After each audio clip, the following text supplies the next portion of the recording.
Hoy te invito a ir de allá para acá, a conocer historias de personas que viajan por el mundo. Algunos lo hacen por trabajo, otros por pasión, y también están los que andan en búsqueda de respuestas. Pero todos tienen algo en común: cruzar fronteras para crear, descubrir y contar. Bienvenidos a De Allá para Acá, un espacio donde ellos traen su mundo a tus pies. Hoy nos vamos de allá para acá con Emilio Escoto. De chiquito soñaba con ser el primer hombre en pisar la luna. Con los años su sueño mutó: conocer todo el lugar en el que viviera un ser humano. Lo tildaban de loco. Intentó seguir las estructuras que regían en una sociedad del siglo XX.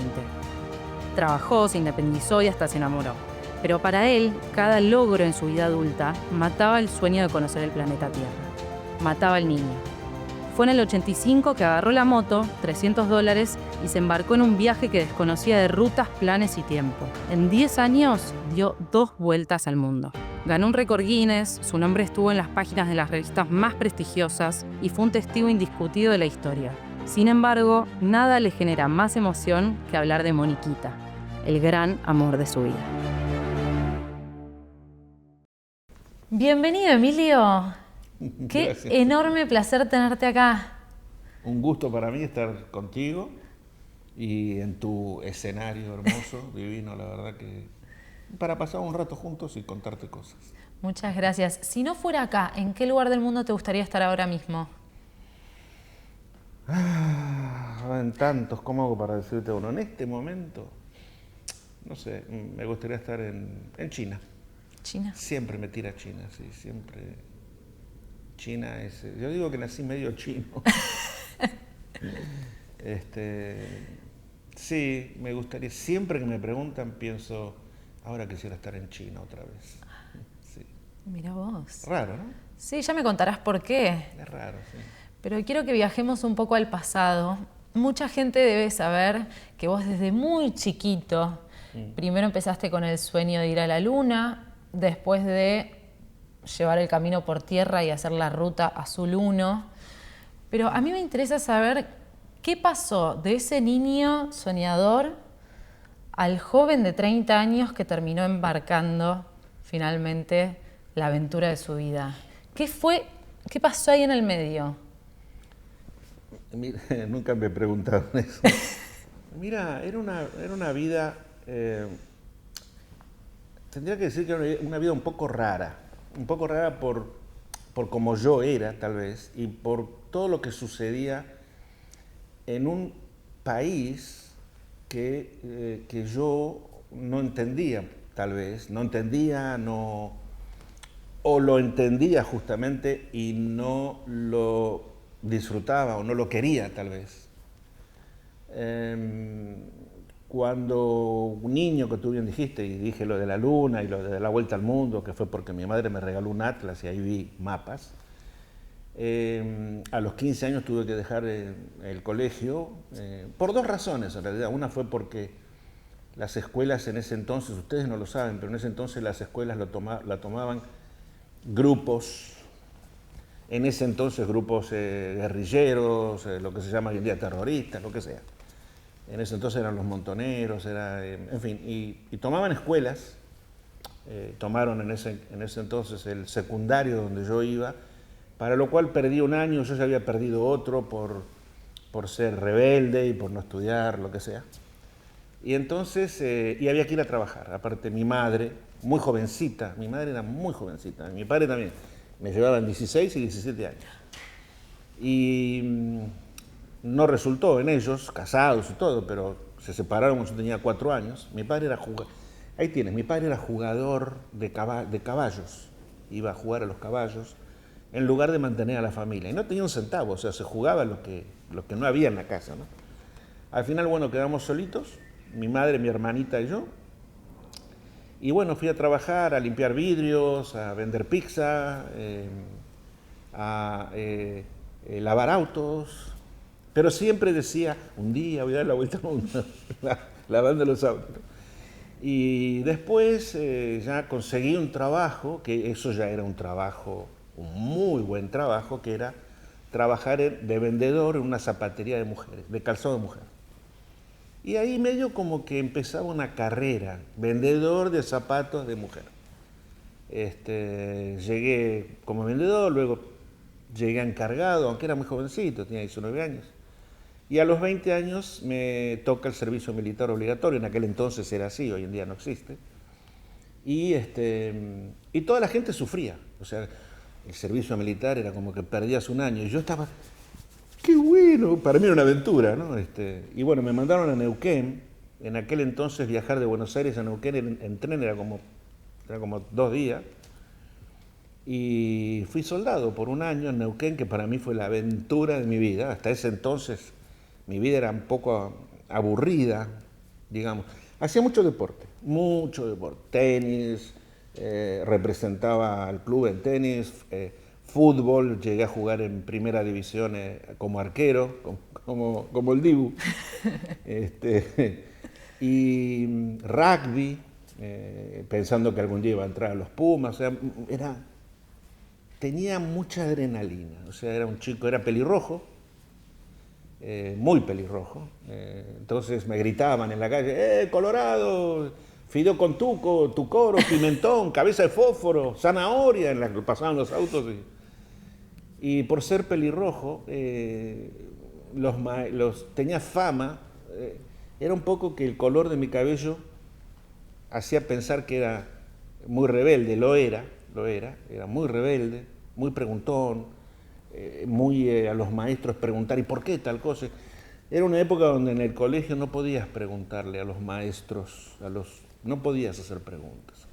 Era una época donde te castigaban, donde todavía los padres daban una palmada o un cachetazo a los niños, hoy en día te denuncian y vas preso, y era un poco todo así, muy limitado.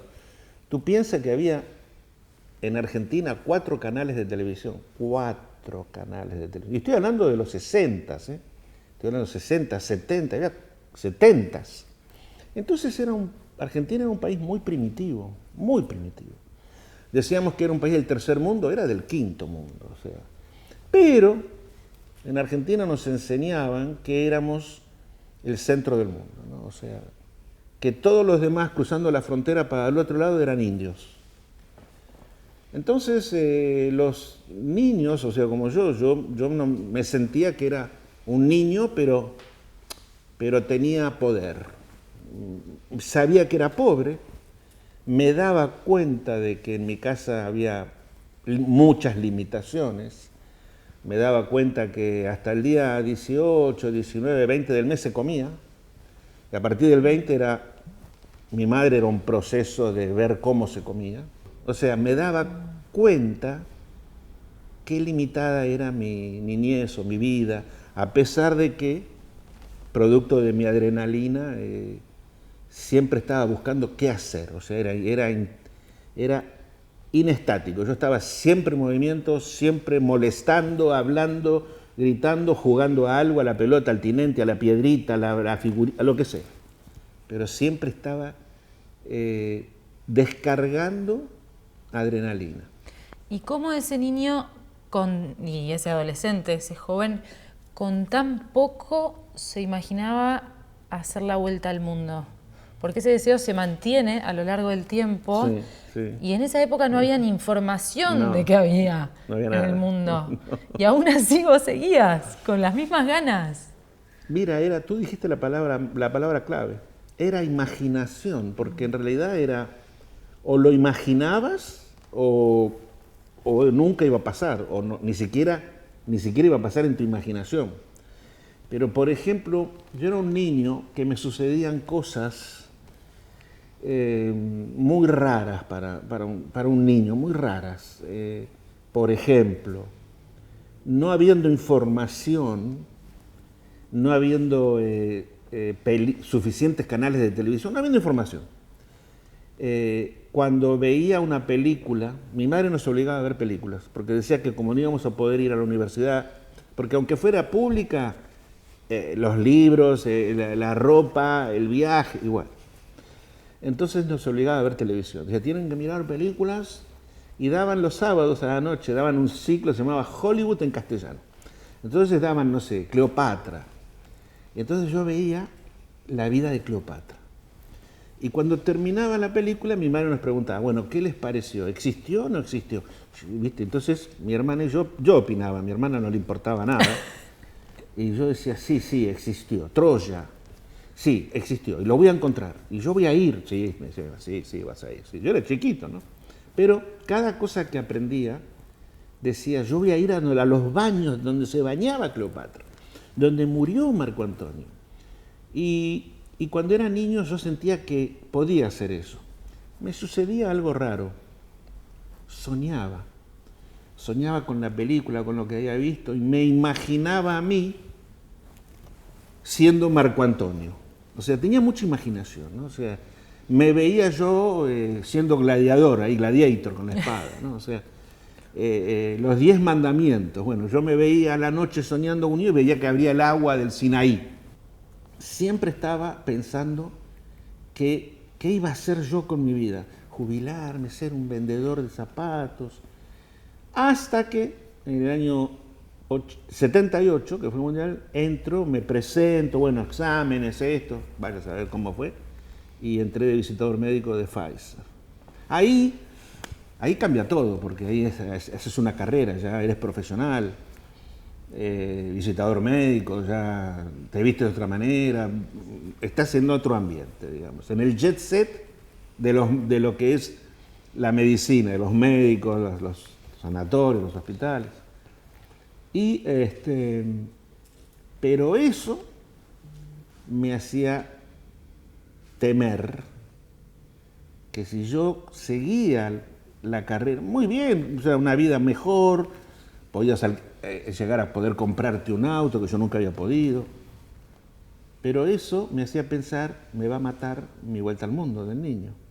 Siempre todo lo que hacía, el fútbol, el tenis, ahí representé a Pfizer en tenis, era muy bueno en deportes. Nada te satisfacía. No, todo me hacía pensar me hacía temer que me matara el poder ser Marco Antonio, Cleopatra, quien sea. O sea, todo me mataba, montar un elefante. Todo me hacía pensar que mi sueño de ver el planeta Tierra, de ir a la Luna, me lo iba a matar. La comodidad de trabajar, de tener una familia, el perro, Boxer, Sugar, mi perra Boxer amada, todo era, estás matando al niño. Ahora, hoy con el diario del lunes podemos decir que eras un visionario, pero la gente, ¿qué pensaba cuando le decías todo esto? Loco. El que me escuchaba, pero lo que pasa es que el que me escuchaba, la gente siempre opinaba, obviamente. Y yo me acuerdo que decía, cuando era niño, decía que yo no iba a ser papá, que no iba a tener hijos. Ay, pero ¿qué sabés vos, que sos un niño todavía? No, yo no voy a tener hijos, porque voy a viajar por el mundo, no voy a tener hijos. Vas a tener más que nadie hijos. Todo era así. Todos opinaban sobre mi vida, ¿no? O sea, y cuando yo decía, voy a dar la vuelta al mundo, el que no se reía pasaba de largo. No existía eso. Hoy en día decir la vuelta al mundo es normal. Hay aviones que te ofrecen viajes de la vuelta al mundo. Hay barcos que pagás un camarote y das la vuelta al mundo durante un año en un barco. O sea, en aquel entonces decir vuelta al mundo no existía la frase, no existía esa frase.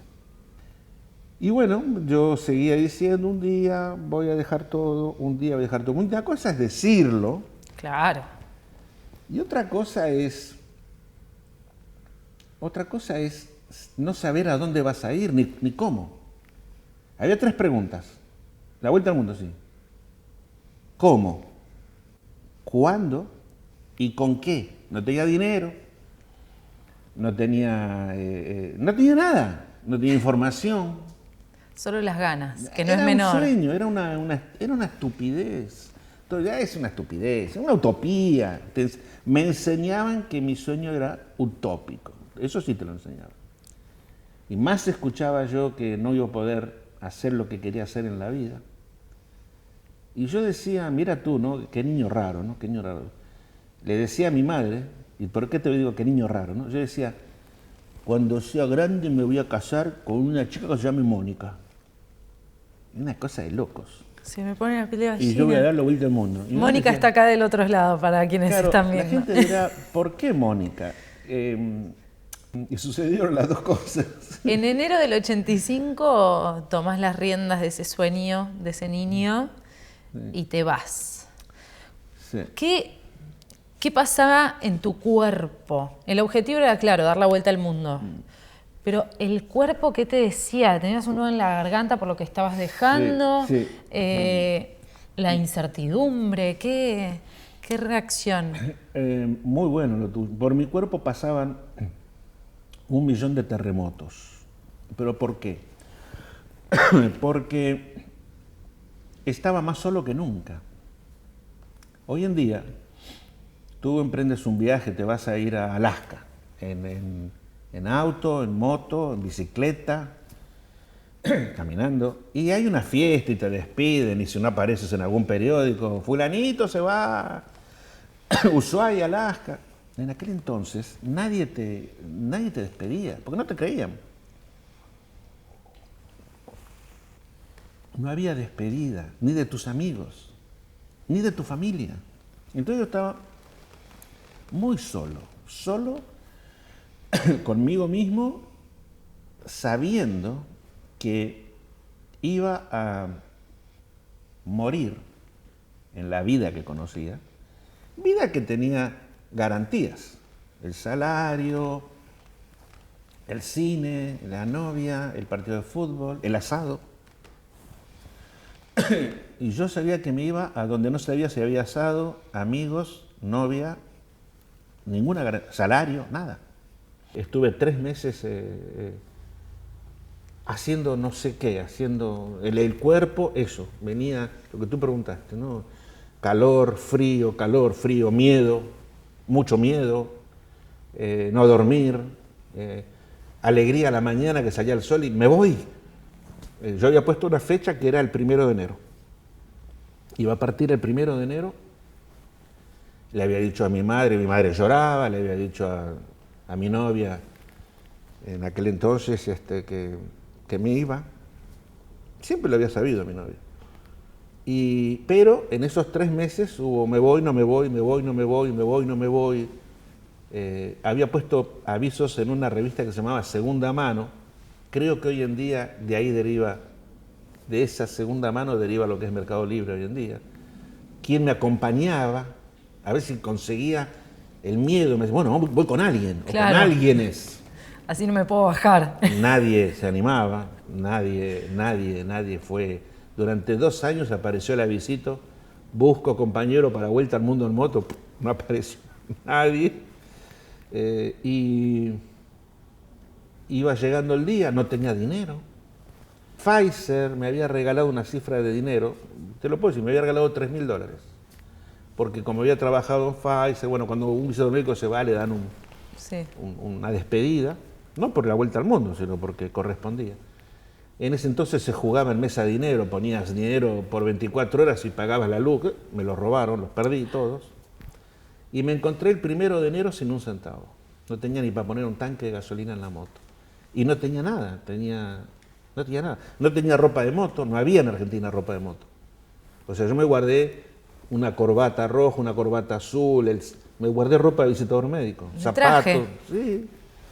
Y el 14 de enero, con monedas que aquí y de allá, con $300, que era todo lo que tenía, lunes a las 6 de la mañana, mi madre en su Chevy me acompaña con mi perra boxer, mi hermana y mi sobrinita de 3 años, solitos, no había ninguna despedida, nada. Y me acompañan al puerto de Buenos Aires, no existía buquebús, era el vapor de la carrera. Y a tomar el barco para Uruguay. Yo había decidido que me iba por Uruguay, Brasil. Claro, ¿cuál era el plan? Porque esos meses supongo que hiciste cierto plan, no con había lo plan. poco que había, Ningún porque no había plan. nada de tecnología. No había un plan, el plan era, a 1 kilómetro le sigue otro. Y a un país debe haber otro, después de ese debe haber otro. El plan era todos los países todos los lugares del mundo donde vive un ser humano, ese era el plan. Todos los lugares del mundo donde vive un ser humano, yo tengo que ir. País, no país, independiente o no independiente, de Naciones Unidas, de Naciones Unidas, isla, atolón, territorio de ultramar. Donde vive un ser humano, yo tengo que llegar. Ahora, fueron Ese era el plan, nada más. muchas horas de vos con la moto y Solo, el sí. camino. Sí. ¿Qué pasaba por tu cabeza? Hubo muchos golpes, muchos cambios, muchos quiebres, ¿no? Muchos, pocos pero fuertes. O sea, en realidad hubo momentos donde todo se quebraba, ¿no es cierto? Ya sea para bien o para mal, porque de golpe pasabas a saber más y tener más energía, más poder para saber qué hacer, o te encontrabas con problemas que no sabías qué hacer, ¿no es cierto? El primer golpe fue cuando me subí al barco este que iba a Uruguay, con toda la gente que iban de vacaciones, todos los argentinos que iban de vacaciones a Punta del Este, todo el jet set. Y yo lloraba, como mi madre lloraba, mi hermana lloraba, mi perra boxer aullaba también a los gritos, y claro, y el capitán,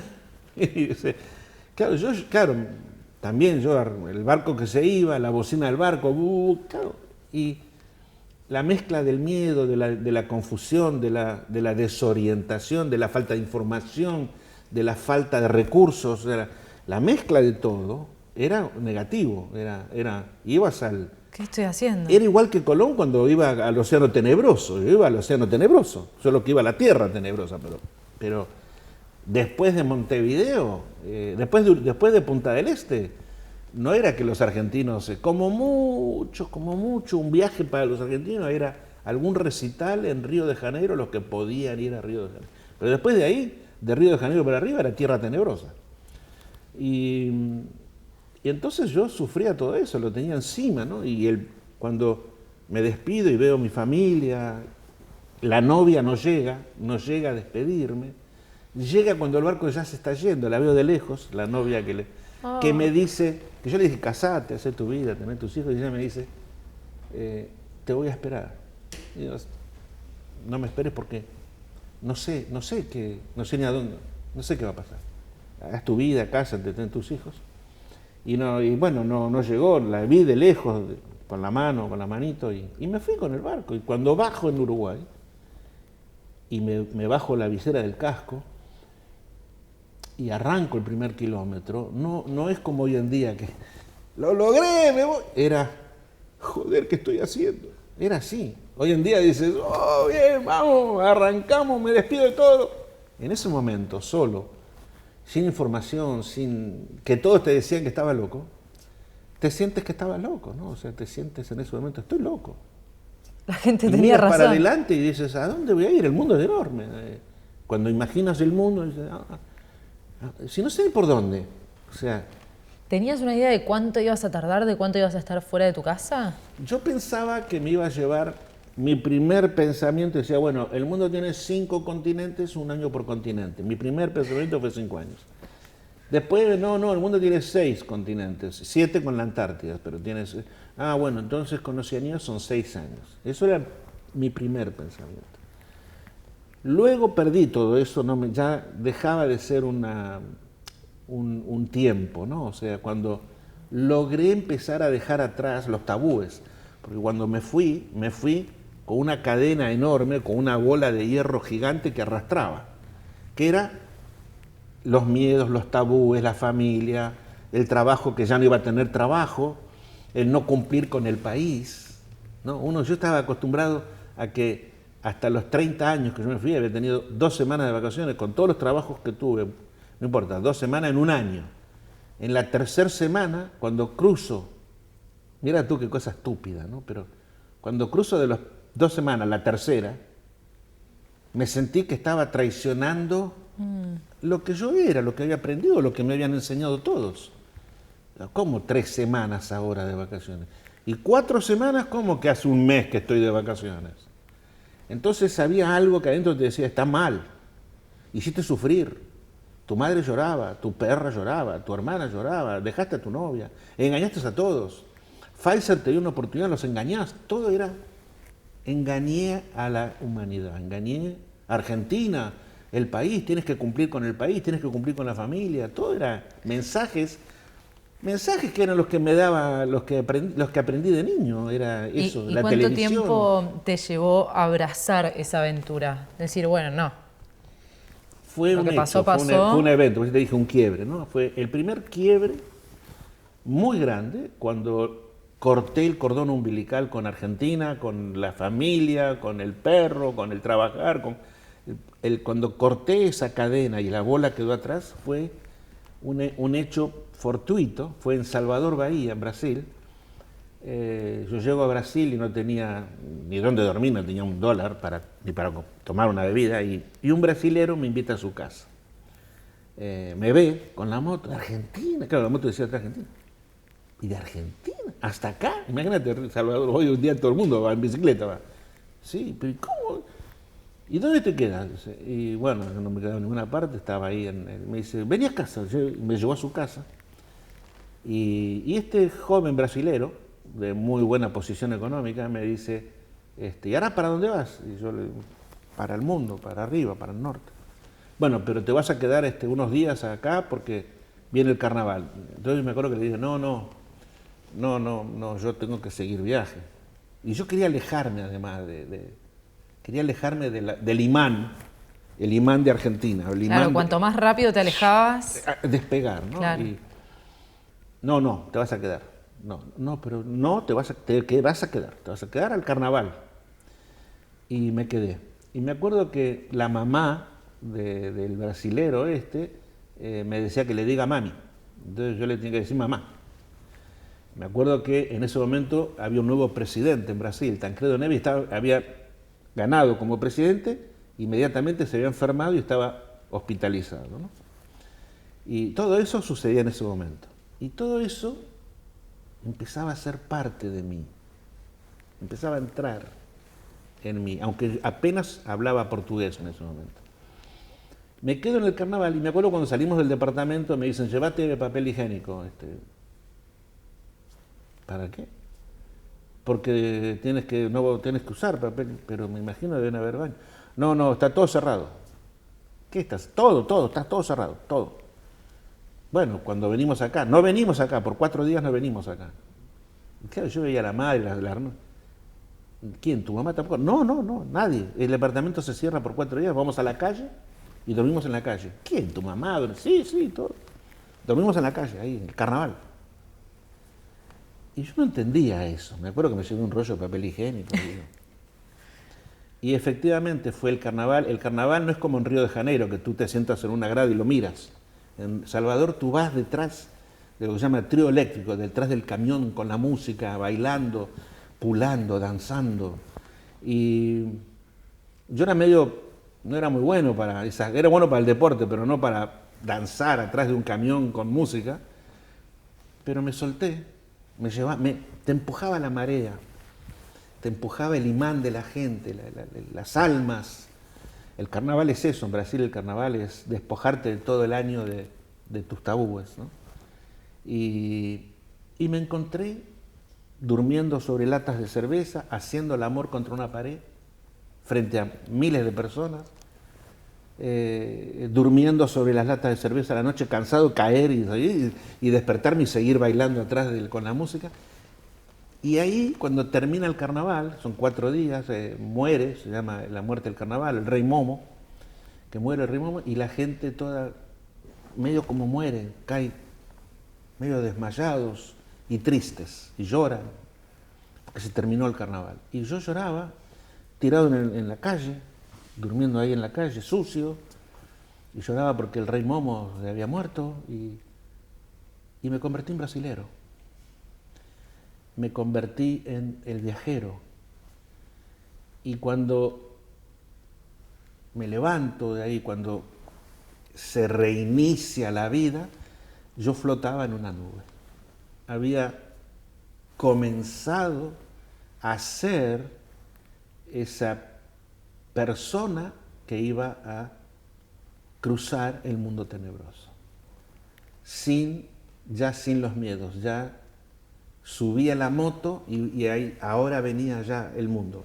Kilómetros, gente, ciudades, pueblos, tribus, comidas, países, religiones. Ahí venía a entregarme a todo eso que se me iba a meter en el cuerpo, a todo lo que iba a aprender, a transformar en realidad todos los quiero cuando era niño. Quiero montar un elefante, conocer un presidente, manejar un camión de 80 ruedas. Quiero Disneylandia, el Taj Mahal, Timbuktu. Quiero Congo. Quiero. Ahí empieza el camino.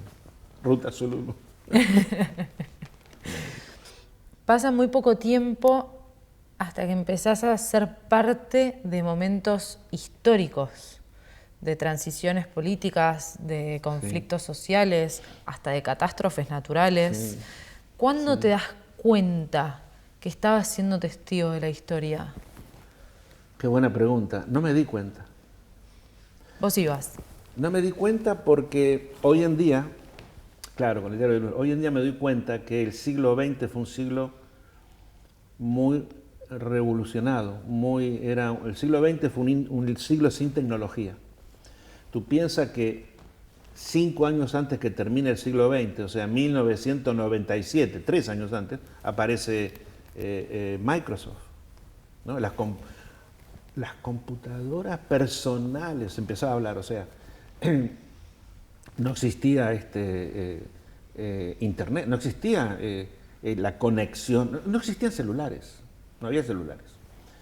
Entonces, en ese momento yo viajaba por un mundo que pensaba que todo el mundo era así, pero vivía todos los días cosas impresionantes, todos los días. O sea, el mundo estaba revolucionado. O sea, yo pienso que el siglo XX, que estaba terminando, que estaba muriendo, ¿no? Yo parto en el 85, faltaban 15 años para el cambio de siglo. Todo eso que el siglo XX había juntado, que se parecía más al siglo XIX, hoy en día diría que el siglo XX fue un siglo de piedra comparado con el XXI. Todo eso sucedía todos los días, las revoluciones, de golpe aparecían las religiones, las prohibiciones. Las fronteras eran prohibidas. Necesitabas visa para ir a Venezuela, visa para ir a Colombia, necesitabas visa para ir a España, necesitabas visa para ir a Italia. Y las visas no es que ibas a un consulado y te las daban, había que pagarlas. ¿Y por qué va? ¿Y usted por qué va a España? ¿Y qué viene a hacer? ¿Y usted por qué viene a Italia? Todo era espionaje, era el comunismo, la Unión Soviética. Entonces, todo el mundo eran dos, Unión Soviética y Estados Unidos, ¿no? Y Ronald Reagan, o sea, y Maradona. Maradona era la almohada donde descansaban todos, pero era así, el mundo era así. El Papa Juan Pablo II peleándose con Reagan o con los rusos, el mundo era eso, guerras y guerras y guerras. Todavía no estaba el tema de la religión, o sea, todavía no existía lo del Islam, eso no existía. No era un tema religioso, las guerras eran ese pedacito es mío, ese pedacito, como las Malvinas, era así. Y las fronteras cerradas y prohibido, y capitalismo y comunismo, era eso, el mundo era eso. Entonces era muy complicado viajar, muy difícil, porque te sospechaban, porque no tenía dinero, ¿cuánto dinero trae? Hoy en día no te preguntan eso, porque aparte le mostrás el plástico de la tarjeta de crédito y todo el mundo se cree que tienes un montón de dinero en el banco. En ese entonces no había plástico, era ¿cuánto dinero trae? ¿Cuánto dinero usted tiene para venir a mi país? ¿Cuánto dinero tiene? Ah, no tienes, tiene que tener mínimo, no sé, tantos miles de dólares, no te dejaban entrar. Entonces los tenías que convencer, todo era a los tumbos. Era cada día del viaje era aprender, descubrir cómo sobrevivir. Y entonces yo pensaba que el mundo era así, que el mundo era complicado. Por ejemplo, fíjate tú, les voy a contar algo muy tonto, pero para que vean, ¿no? Lo que era Argentina en aquel entonces. Cuando yo a Colombia, en Colombia, una familia también, bueno, y me daba cuenta yo que iba de familia en familia. Y me acuerdo que íbamos a tomar una Coca-Cola, una botella de vidrio. Y en la botella estaba impreso el precio. Impreso de fábrica el precio. Y entonces yo los miré y dije, uy, los de Coca-Cola se equivocaron. Y los colombianos me dicen, ¿por qué? Y porque está impreso en el vidrio el precio. Sí, y claro. Sí, No hay inflación. ese es el precio. ¿Y cómo van a pegar los papelitos uno arriba de otro? ¿Qué papelito? Más argentino no se consigue. ¿Qué papelito? Se hace 5 años que ese es el precio. No había inflación. Yo pensaba que en todo el mundo pegaban papelitos, ¿no? O sea, entonces cada cosa mínima era un golpe. ¿Por qué? Bueno, porque veníamos de un país, Argentina es un país muy lejos, muy en el sur de todo, muy lejos de Europa, muy lejos de donde suceden las cosas. Entonces, con los años me di cuenta de que viví un mundo que ya no existe más, un mundo de descubrimientos, un mundo donde la tecnología no estaba, pero se estaba acercando. Todavía no estaba al alcance nuestro, pero había detrás, lejos allá, laboratorios tecnología en la medicina, en la computación, inteligencia artificial, olvidémonos, nadie hablaba siquiera de eso, ¿no? Y me di cuenta que a medida que me acercaba al siglo XX, lo dijo, mira, hay un periódico, el segundo periódico más importante del mundo es The Guardian, el primero es Le Monde, y el segundo un periódico más importante mundialmente es The Guardian. The Guardian, no hace mucho, dijo que yo había sido el Google de aquella época. Claro, cuando yo contaba, con toda la inocencia, lo que iba viendo, les transmitía a los demás, tipo Google hoy en día, lo que había visto, ¿no? Y claro, los demás, ¿en serio? O sea, los países no tenían información como nosotros, ¿no? O sea, Sudamérica era muy Sudamérica. Centroamérica era peor, Centroamérica era un cordón umbilical que era más abajo que Sudamérica. Eran países menos desarrollados todavía. Encima la guerra, Panamá con Noriega, la guerra de El Salvador, la guerra de Nicaragua, el Irán contra, las drogas, Pablo Escobar me ofreció comprarme la moto. No él directamente, pero gente de él me dijeron, Pablo te quiere conocer y te quiere comprar la moto. No la vendo la moto. Me dice, bueno, pero él te patrocina, ¿no? Me acuerdo que yo en la inocencia, ¿no? Y decía, qué bueno, un patrocinio, voy a tener dinero. Yo decía, ¿y qué le tengo que poner? ¿Consuma cocaína a la moto? ¿Qué sé yo? No sé, yo por la duda que fuera así, yo decía, no, mejor no. Era un niño, tenía 30 años, era un niño. Y después vino el terremoto de México. Claro, bueno, Perdón, en las guerras de Centroamérica, terrible, fue un espanto. ¿es tu primer contacto con la guerra en todo sí, en toda el mi viaje? Mi primer contacto fue en Centroamérica, en la guerra de El Salvador, Nicaragua y Honduras. Sí, Y cuando te diste cuenta que estabas en el medio de una guerra, no me daba cuenta. ¿no? Sí, es la guerra, pero no me daba cuenta que yo era un turista, pongámosle que era un turista, ponele. No me daba cuenta. Hoy en día me daría cuenta, claro, hoy en día con la experiencia que tengo, hoy en día me doy cuenta, si llego a la luna, bajo en la luna y me doy cuenta de lo que piso. En aquel entonces no te dabas cuenta, no tenías tu cerebro no tenía la suficiente información como para hacer clic y sopesar y balancear. Tu cerebro no te lo decía porque tu cerebro era virgen. Yo tenía un cerebro de 4 canales de televisión, una mamá, mi perra boxer, tenis, fútbol y el asado. Y el vino o la cerveza, un mate, pero era eso, mi cerebro, adentro, y una película de Hollywood, una pizza de mozzarella comprada en Kentucky, ahí donde está el puente del Pacífico, en Santa Fe, en Palermo, y mi madre que juntaba las moneditas para no tomar un colectivo, y el maestro en el colegio me decía, Fideo con Tuco, cualquier cosa que veas, te vas afuera. Listo, punto, mi cerebro era ese. Solo que había una parte de mi cerebro que hacía, el mundo no es este. Prepárate que el mundo no es este. Había un pedacito del cerebro que me decía, el mundo no es este, prepárate, porque vas a verlo. Cuando estaba ya en el mundo viajando, pensaba que las guerras eran así, que los países estaban en guerra, que todo el mundo se peleaba, que algunos eran comunistas y otros capitalistas, y lo iba viviendo, iba haciendo. Entonces, ¿qué era? Era guerrillero en El Salvador, era del ejército en Nicaragua, era comunista en un país, era capitalista en el otro, iba absorbiendo todo. Y preguntaba, Lo bueno es que yo no... Primero que no decía, ¿de dónde sos? De Argentina. No. Nunca decía en ese tono, o sea, soy argentino. No, no lo decía. Vengo de Argentina. ¿Y la carne, no? Sí, pero yo no contaba de la carne. Sí, esta carne de ustedes, no. ¿Qué vacas son estas? No saben en Argentina la carne que tenés. Nunca. Yo no fui a vender a Argentina, ni la carne, ni a Perón o no Perón, no fui ni a Evita, ni nada. Yo fui a aprender, a escuchar, preguntar. Me gustaba mucho ir a los supermercados porque veía lo que comía la gente. Programón. Veía lo que Sí. hoy en día veía lo que la gente comía y descubría cosas.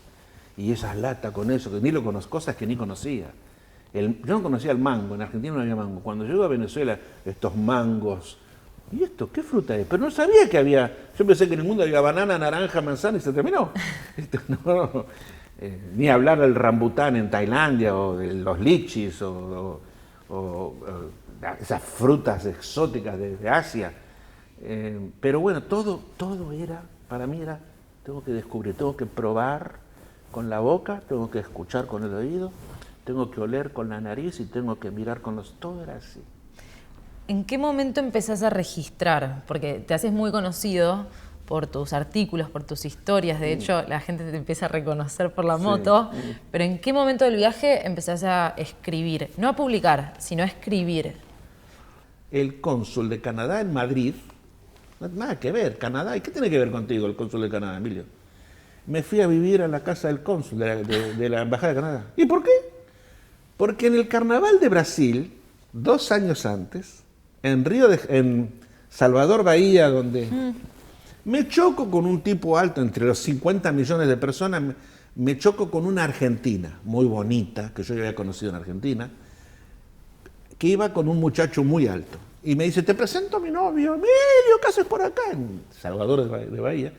Este muchacho me dice, bueno, si algún día pasas por Madrid, por España, ven a verme. Y me dio una dirección, un papelito. Y yo no guardé el papelito. No sabía que era el cónsul de Canadá, François Taschereau. Cuando busco la dirección para un lugar en Madrid, era la Embajada de Canadá. Bueno. Y él me dice, ¿tú escribes? Sí, sé leer y escribir, sí, claro, fui al colegio. ¿Por qué no vas a ir a una revista? No sé escribir para revistas. Pero andá, hay una revista de motos muy famosa acá, la revista más importante de Europa. Es semanal, además. No.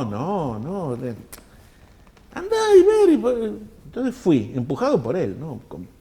Y fui a la revista y a la redacción. Entré.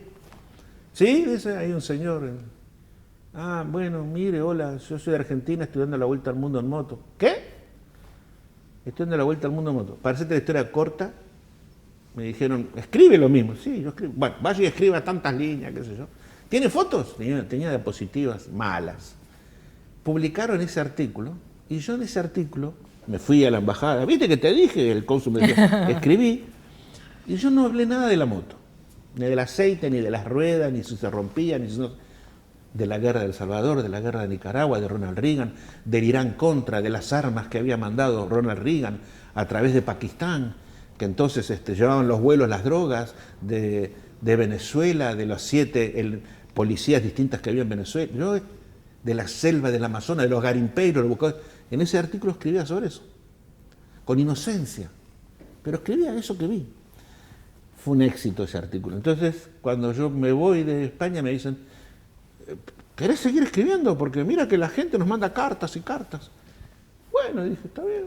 Pero yo sin darme realmente cuenta. Me voy a ir a Maradona, saben que Maradona me pagó un hotel, Diego, bueno.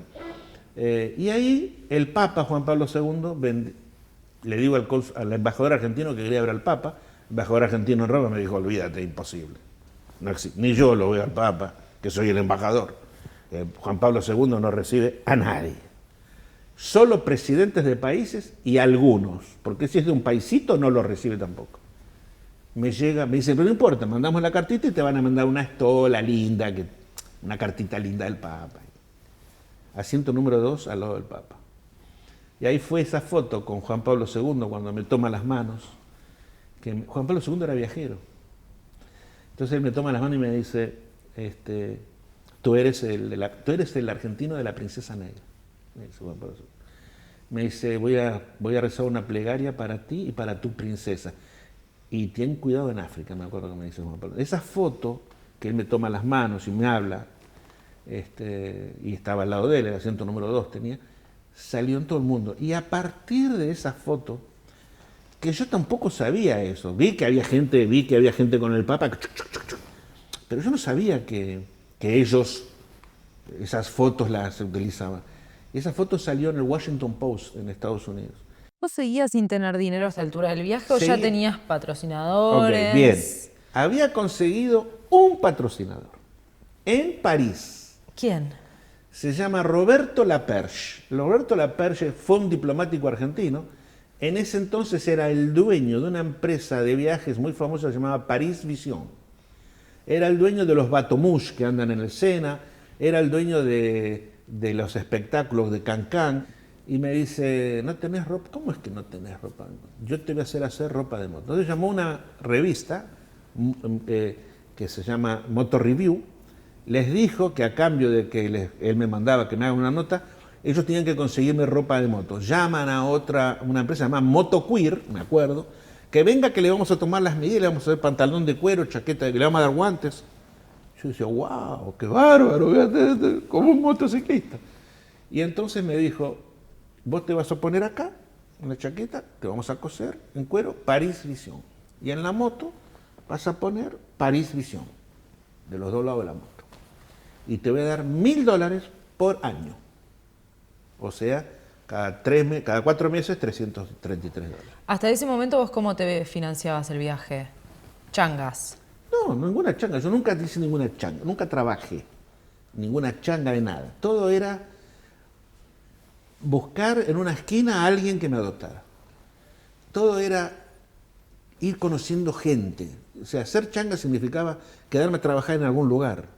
Eso significaba cortar el viaje. El viaje era un rally. Sin tiempo, pero era el Dakar.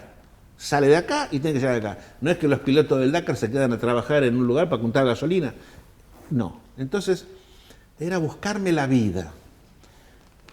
Hacer que sucedan las cosas. Permitir que el movimiento del universo generara algo. Una persona, un conocido, bien, mal, se daban cuenta que no tenía dinero. Se daban cuenta. Yo siempre digo en broma, digo, es que a los 4 o 5 días estaban cansados de mí y me llenaban un tanque de gasolina para que me fuera. Es que en tu historia se escuchan nombres muy grandes como el de Maradona, Juan Pablo II, Fidel Castro, pero en realidad quienes hicieron de tu viaje algo increíble fueron esas personas que no son famosas, no conocemos su nombre, su apellido, su cara, y te alojaron. ¿Cuántas familias te habrán alojado? Me enseñaron, intercambiamos con esas personas, intercambiábamos conocimientos, yo le daba lo que traía y ellos me daban lo que tenían, había un intercambio de conocimientos. En el año 87 me sucedió una de las cosas más lindas, digamos, después para mí lo más grande que me sucedió en la vida fue conocer a Buzz Aldrin, el astronauta de la Luna, ¿no? El que bajó en la Luna. Cenar con él, estar con él, hablar con él y tener una relación con él, que fue el que escribió que mi viaje fue como el de la Luna, ¿no?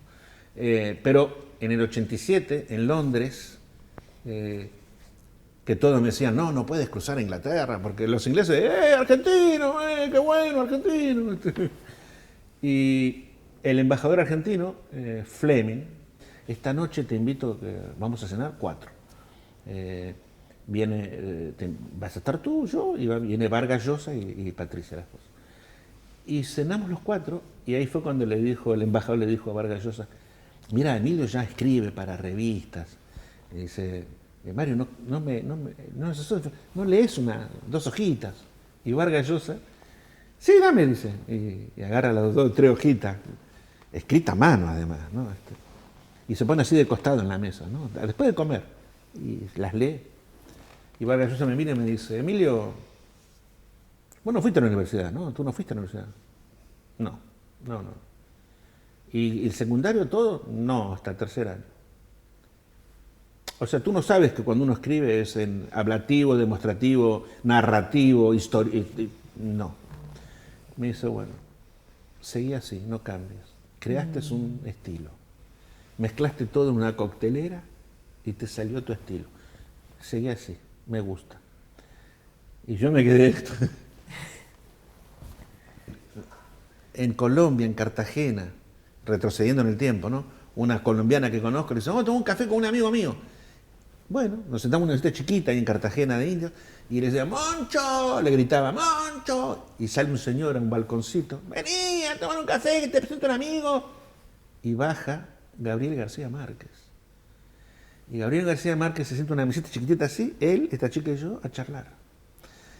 Pero Emilio Scotto no era famoso, no era nadie. Pero, a ver, todos esos personajes todavía no eran lo que es hoy en día. ¿Ok? Ellos están... Sí, Gabriel García Márquez era Gabriel García Márquez, pero el mundo cambió también en eso. Los famosos también cambiaron con el siglo y pasaron a ser estrellas del universo. García Márquez hoy en día es una estrella del universo.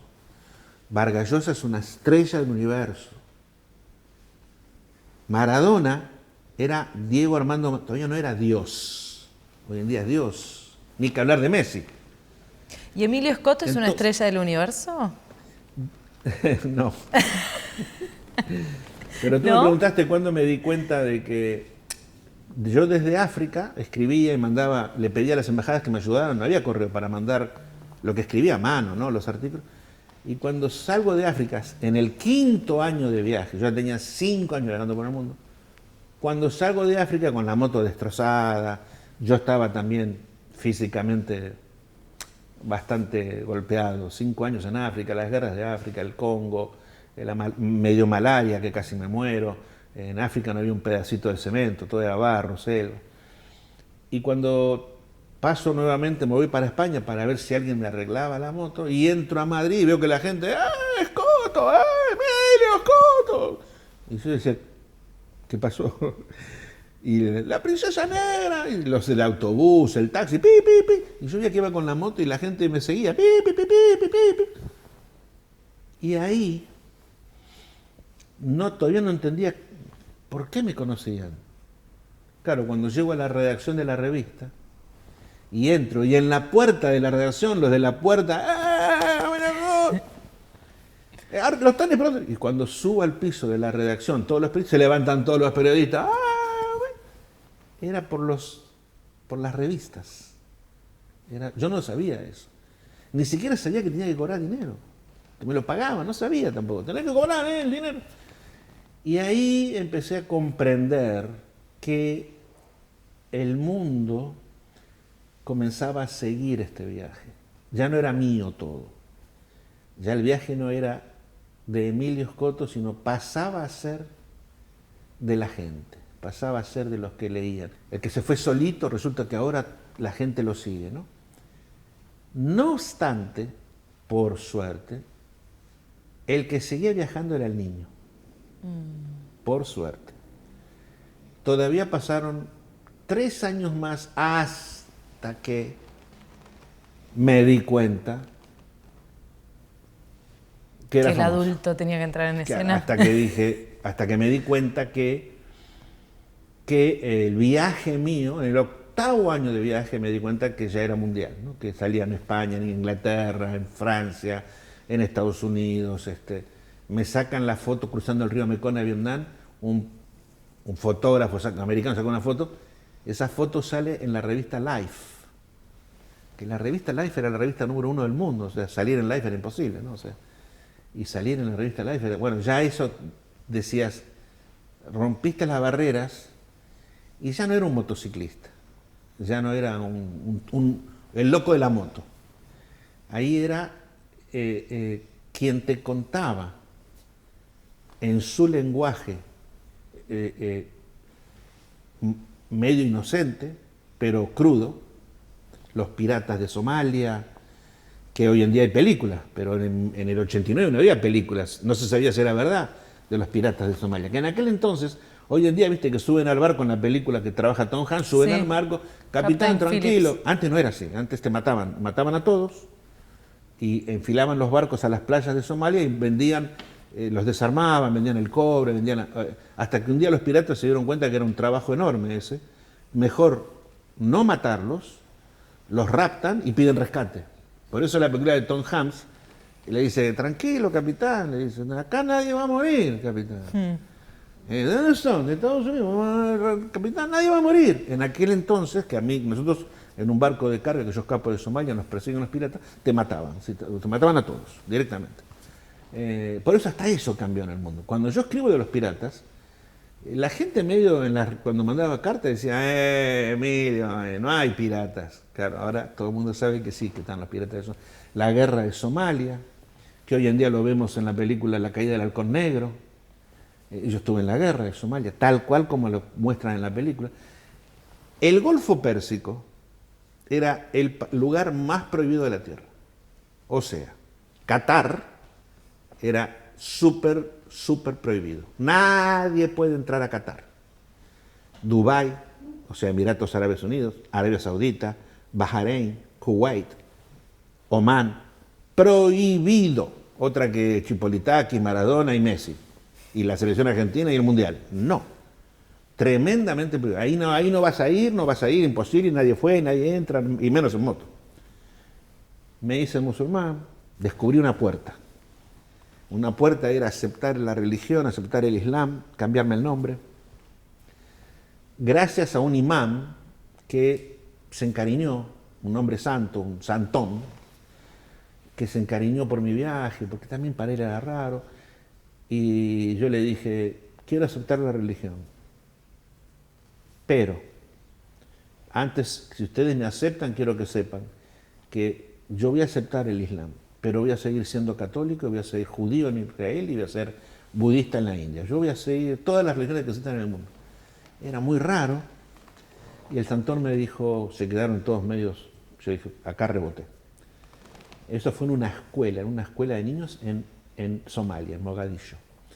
Y me dicen, bueno, se decidió que te vamos a aceptar, solo te pedimos que te cambies el nombre, que hagas el juramento y que vengas a la mezquita el viernes a rezar con todos nosotros tu primer rezo. Y aceptamos que seas de la religión que quieras, pero te vamos a pedir una segunda, ¿qué es? Que cuando hables de nosotros digas lo que viste. Ni a favor ni en contra, no importa, lo que tú veas del Islam, de nosotros los musulmanes, dilo, lo que tú veas. Todavía en ese momento no era el terrorismo, todavía no estaba ISIS, todavía no. Estaba en la puerta, estaba en el borde, porque en Pakistán, en Afganistán iban a ser el primer terrorista, que era un maestro en realidad. Pero todavía no se hablaba del Islam. Hice los ramadanes, me decían que te pedimos que si puedes, respeta lo que puedas. No comas cerdo. Bueno, le digo, si puedes hacer un ramadán, hice 2 ramadanes viajando por África.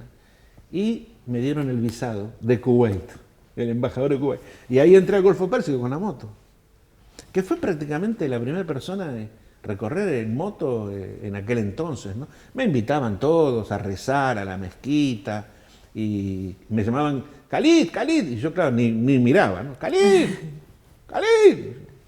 Ah, yo, sí. Ah, cierto que me cambié el nombre.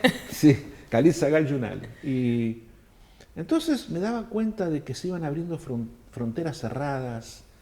El mundo iba despacito, iba cayendo como un castillo de naipes, o como el Tetris, iba, clean, encajaba esto y algo, clean, encajaba. El mundo estaba en el proceso de cambio. La Tierra, el planeta estaba haciendo. Nadie sabía muy bien, pero todos querían cambiar. La Unión Soviética quería caer, el muro de Berlín quería caer, los árabes querían abrirse, China quería abrirse, pero seguía cerrada. En China fue así, fue China cerrada y prácticamente fui el primer. En Mongolia, en 75 años, el primero en entrar a Mongolia, y sobre todo en moto, pero el primero en entrar, o sea, era un mundo que estaba queriendo entrar al siglo XXI. La historia del mundo iba cambiando en mis ojos. Lo más impresionante de mi viaje fue que vi, lo dijo un periódico, Emilio vio los últimos estertos, fue el último viajero del siglo XX y el primero del siglo XXI. Y L'Équipe de Francia escribió Le Dernier des Romantiques, el último de los románticos. Porque vi y escribía eso, escribía con emoción. A veces yo estaba escribiendo y me ponía a llorar de cosas que escribía yo mismo. Vi un mundo morir y un mundo nacer. Y ese mundo que murió estuvo supercargado día a día de 1000 cosas que sucedían. Se empezaban a descubrir los terremotos y ya el terremoto uno empezaba no solamente... Hubo un terremoto de 5, 6, 7, nadie sabía qué era. Empezaba la gente a comprender porque empezaban a explicarte en los mecanismos de información qué era. 5 tal cosa, 4 es menos, el 7 puntos, un punto vale porque el 9, y en Asia, allá es tifón, pero es lo mismo que huracán. Y el tornado nadie sabía qué era, no, porque el callejón de los tornados, el mundo empezaba, todos empezaban a descubrir el siglo XX que nacía con todo. Y yo estaba ahí, terminando de contar mi vida y mi viaje a través del planeta. Y el 2 de abril de 1995, con 700... En el medio te casás en la India. Me caso llamo a Mónica. Es que esa parte tenía que estar, perdón. Yo decía, ¿qué hice? Otra vez la dejé, la perdí otra vez. La llamo, me dijo que no, la convenzo, viaja a la India y nos casamos en la India, en el Taj Mahal. Ahí hicimos India, Nepal y Tíbet, que Tíbet en aquel entonces era un país prohibido. En aquel entonces Tíbet daba solo 16 visas por año y nosotros tuvimos la 15 y la 16 con Mónica. Y de ahí Mónica fue conmigo no fue a Laos ni a Tailandia, no fue a Laos, no cruzó el Mekong conmigo porque la República Popular de Laos era muy complicado que te permitieran, bueno, me permitieron, pero no fue Mónica. Hicimos Tailandia, Malasia, Singapur, que en Singapur, 7º año de viaje, es donde, ¡pum!, consigo el patrocinador. Ahí la moto, por eso dice Pepsi Cola, allí Metzeler, porque en Singapur, por un hecho fortuito, por un ascensor tocar un botón que decía Pepsi, el botón del ascensor, consigo irme de Singapur con dinero. Cambié la cámara de fotos, ya era la cámara de fotos más importante. Y ahí nos vamos con Mónica a Indonesia, Sumatra, Java, Bali y a Australia. En Australia tenemos un accidente raro, nos pega un avestruz de costado en la moto, un avestruz que iba huyendo de un animal, nos parte casi la moto en dos y Mónica sufre el golpe en parte de su cuerpo. Entonces, Aerolíneas Argentinas, que tenía el vuelo transatlántico en aquel entonces, era Buenos Aires, Auckland, Sydney, que no existe más ese vuelo, me ofrece llevársela a Mónica en Argentina. Y ahí nos despedimos otra vez y chao. Mónica lloraba y yo lloraba y nos despedimos de nuevo y aparte ya no podía venir conmigo igual. Yo tenía que enfrentar una parte muy difícil del mundo que era el Océano Pacífico. Todas esas islitas, Kiribati, Tuvalu, Nauru, Rarotonga, Pago Pago, Micronesia, Polinesia, Melanesia, Palau, Saipan, todo ese islitas, atolones chiquititos en este mundo gigantesco del Pacífico, tenía que enfrentarlo con una moto además, arrastrando una moto, en barquitos de carga, en bote, en aviones a hélice, y encima pidiendo también, el tema no era estar pagando continuamente y gastar lo que tenía, ¿no?, que me había dado Pepsi. Y se va, y ahí nos despedimos, y ya no sabíamos cuándo nos íbamos a volver a ver. Termino la primera vuelta al mundo en California, en Los Ángeles, cierro, volviendo a un punto de América, pero parto, y ahí le digo a Mónica, había pasado 2 años. Y llamo a Argentina y ya estaba bien, se había recuperado la pierna, que casi la perdía. Y le digo, ¿por qué no viajas a Los Ángeles y vamos para Hawái? Viaja a Los Ángeles, consigo un patrocinio de línea aérea, vamos a Hawái, Saipan, Tinian, Guam. Llegamos a Japón. Y en Japón había muerto Soichiro Honda justo un año antes. En Japón, Honda nos recibe, mientras no pidiéramos dinero. Los americanos nos llevan al portaaviones Independence y me hacen sentar en la silla del capitán del portaaviones con la gorra del capitán. Los americanos, que vieron todo, no es que fácilmente entusiasmados con algo, se ven entusiasmados, habían visto este muchacho desde Argentina hasta acá andando. Sí, Tokio, pero andando. Corea, pero andando. Y entonces ahí sí, ya Mónica se va a España. Nos volvemos a despedir, chao. No sabíamos por cuánto tiempo. Y ahí me voy yo a China, Mongolia, Kazajstán, Kirguistán, Turkmenistán, Uzbekistán, toda esa zona del mundo, volviendo en la segunda vuelta al mundo. Entonces en el 95 llegás, Moni te organizó todo un desfile, te escoltaron desde Mar del Plata, tengo entendido. Sí. A toda sirena. Sí. Y estuviste muy poquito acá en Argentina y después te fuiste para España. Sí, estuvo muy poquito. Hubo 2 llegadas en Argentina, una fue en Buenos Aires, en el Obelisco, y la otra fue en Córdoba, donde me regalan una moto. Increíble. Y después sí, me fui a España a cumplir, porque España fue el país que hizo a Emilio Escoto. España fue el país que le dijo a Escoto, ¿escribís, pibe? Y sí, bueno, escribí. Y España fue el país que me enseñó a escribir, que me enseñó a expresarme, que me aceptó como aceptó a Colón. Emilio, te pedí que traigas cosas de tus viajes. En realidad te pedí un objeto y fueron varios. Bueno, traje los libros. El que quieras. A ver. Bien rapidito, contame de dónde la trajiste. Esto me y lo qué regaló significa. la Legión Extranjera Francesa en África, en Djibouti. Es un casquete de la Legión Extranjera Francesa que me seguían en las revistas de Francia. Son los delincuentes, asesinos, criminales que para no ir a la cárcel fueron soldados de Francia en África, en las guerras africanas. Legión Extranjera Francesa. Esto me regaló un sargento porque me seguían las revistas. Y esto es una jambía, me lo regaló un yemenita, Yemen, es el puñal curvo que todos los yemenitas, hasta los niños usan, van al supermercado con esto, van a ver un partido de fútbol con esto, es como ponerse el reloj. El mundo, según Emilio Escoto, es... El mundo es... Si hubiese... Escucha lo que te digo.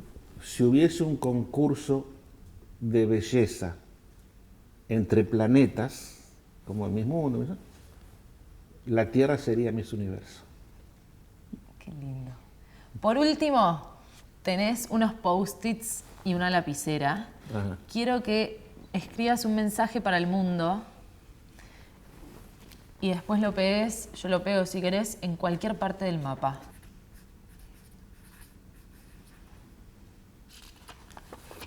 A ver. Todo el mundo se reduce a una cosa. Amor. Qué lindo. ¿Y dónde querés pegarlo? Pégalo en Argentina. ¿Sí? Argentina necesita mucho cariño. Amor. Necesita que hagamos muchas cosas. Mucho necesita. Todavía es un país en pañales. Emilio, ¿dónde puede seguir tu historia la gente? La gente la puede seguir en mi colección de libros que se están publicando. Dentro de 7, 8 meses se llama Más allá del Congo.